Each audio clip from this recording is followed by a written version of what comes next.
కాలం పరిపూర్ణమైనప్పుడు దేవుడు తన కుమారుణ్ణి పంపాను.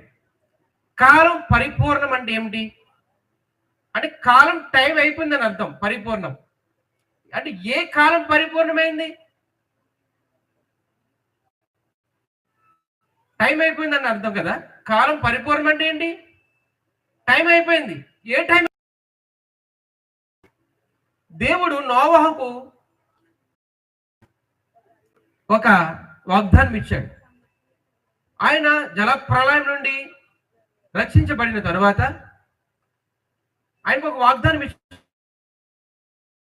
నువ్వు ఫలించు, అభివృద్ధి చెందు,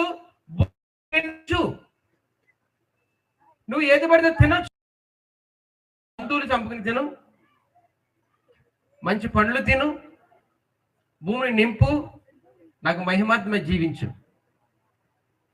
ఇప్పుడు తన కొరకు ఎన్నో దాచిపెట్టిన దేవుడు అన్ని ఇచ్చాడు. అయితే కాలము పరిపూర్ణమైనప్పుడు దేవుడు తన కుమారుని పంపించాడు. కాలం పరిపూర్ణత అంటే అర్థం ఏంటి తెలుసా? మనిషి తన కొరకు తాను జీవించడం టైం అయిపోయింది.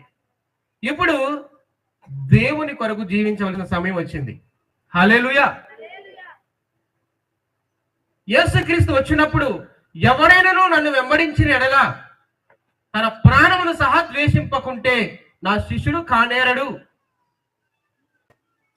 తన ప్రాణాన్ని ద్వేషించుకోవాలి.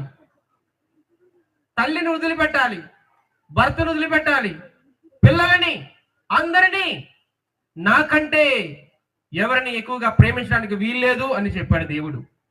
వారికి మాత్రమే నిత్య జీవం. హల్లెలూయా.